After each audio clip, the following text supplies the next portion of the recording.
Hi friends, இப்போ நம்ம பூரி செய்யலாம். வாங்க சாப்பிட்டான பூரி எப்படி செய்யறதுன்னு பார்க்கலாம்.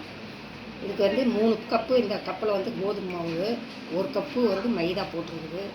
3 கப்பு கோதுமை மாவு, 1 கப்பு மைதா, 1 ஸ்பூன் சர்க்கரை, அப்புறமேட்டு உப்பு அதுக்கு தேவையான அளவு, எண்ணெய் கொஞ்சம் ஊற்றிக்கலாம்.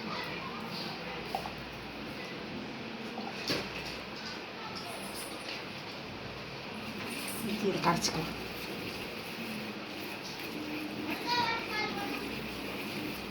கொஞ்சம் தண்ணி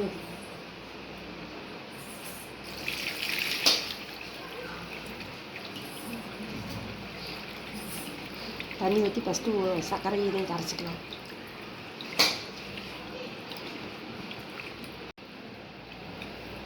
இப்போ கரைஞ்சிருச்சு. இப்போ மாவு வந்து அப்படியே கலக்கணும். தண்ணி எவ்வளோ தேவையோ அவ்வளோ ஊற்றி கலக்கணும்.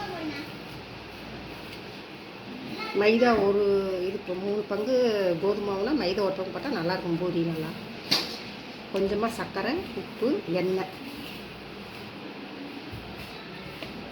நல்லா பிணைஞ்சிக்கலாம். இப்போ மாவு பிணைஞ்சி வச்சாச்சு. கொஞ்ச நேரம் அப்படியே இருக்கும். இப்போ வந்து பூரிக்கு வந்து உருளைக்கிழங்கு மசாலா செஞ்சுக்கலாம். அதுக்கு வந்து உருளைக்கிழங்கு 1 கிலோ வேக வச்சு மசிச்சு வச்சுருக்குது. கொஞ்சம் இஞ்சி பூண்டு தட்டி வச்சுருக்குது.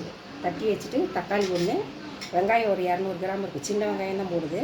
பச்சை மிளகா ஒரு 6 மிளகா, கருவேப்பிலை கொஞ்சம், பொட்டுக்கடலை 1 ஸ்பூன் பவுடர் பண்ணி வச்சுருக்குது. தண்ணியில் கொஞ்சம் கரைச்சி ஊற்றிக்கலாம். வந்து எண்ணெய் ஊற்றிக்கலாம். எண்ணெய் ஊற்றி வச்சு கடுகு போட்டுக்கலாம்.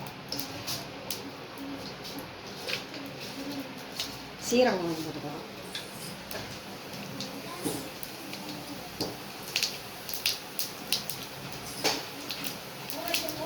சீரகம் பொரிஞ்சது வெங்காயம் போட்டுக்கலாம்.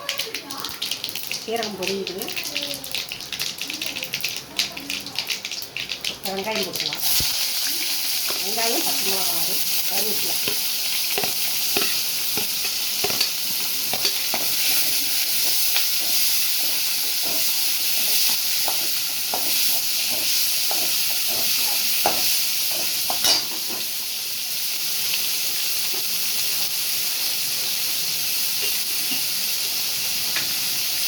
கொஞ்சம் உப்பு போட்டுக்கலாம்.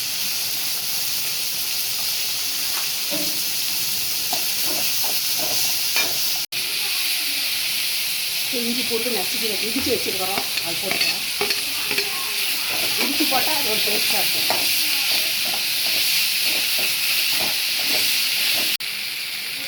இப்போ வந்து தக்காளி போட்டுக்கலாம். உருளைக்கிழங்கு,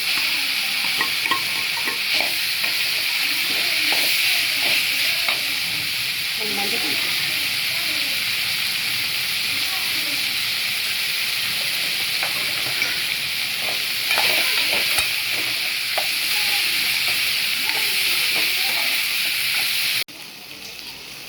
இப்போ பாருங்கள், பொட்டுக்கடலை பவுடர் அரைச்சி வச்சு கொஞ்சம் தண்ணி கலந்து இதில் ஊற்றிக்கலாம். பொட்டுக்கடலை போட்டால் அது ஒரு டேஸ்ட்டாக இருக்கும்.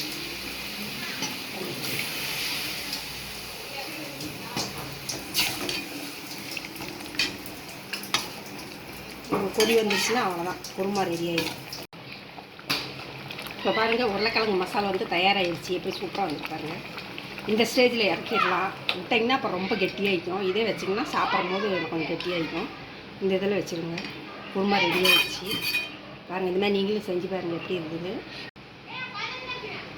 கடல மாவு போடாமல் இது பொட்டுக்கடலை பவுட்ரு பண்ணி போட்டிங்கன்னா அது ஒரு டேஸ்ட் நல்லாயிருக்கும். இஞ்சி பூண்டு தட்டி போட்டு சின்ன வெங்காயம் போட்டிங்கன்னா அது ஒரு டேஸ்ட்டாக இருக்கும். இப்போ சின்ன வெங்காயம் தான் போட்டிருக்குது, இஞ்சி பூண்டு தட்டி போட்டிருக்குது. இந்த மாதிரி கடல மாவு பதில் பொட்டுக்கடலை பவுட்ரு பண்ணி போட்டு பாருங்கள் எப்படி இருக்குதுன்னு சொல்லுங்கள். லைக் பண்ணுங்கள், சப்ஸ்கிரைப் பண்ணுங்கள். இப்போ குழம்பு மசாலா ரெடி ஆகிடுச்சு. உருளைக்கிழங்கு இப்போ வந்து பூரி போட்டுக்கலாம். எப்படி இருக்கும் பாருங்கள். பூரிக்கு மாவு தேய்ச்சி வச்சாச்சு. இப்போ எண்ணெய் ஊற்றி காய வச்சுக்கலாம். எண்ணெய் காய்க்கும். இப்போ எண்ணெய் காய்ஞ்சிருச்சு. பூரி போட்டு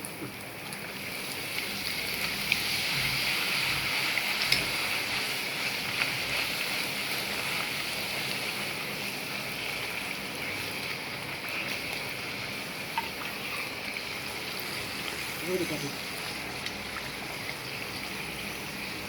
சாஃப்டாக இருக்கும்.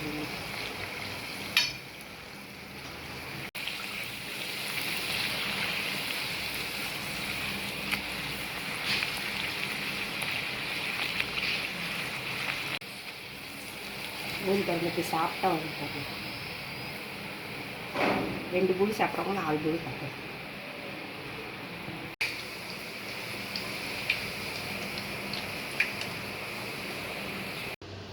பாருங்கள், பூரி ரெடி ஆயிடுச்சு, குருமா வச்சாச்சு. எப்படி இருக்குது நீங்களும் செஞ்சு பார்த்துட்டு லைக் பண்ணுங்கள், சப்ஸ்கிரைப் பண்ணுங்கள். வாங்க சாப்பிட்லாம். பாய்.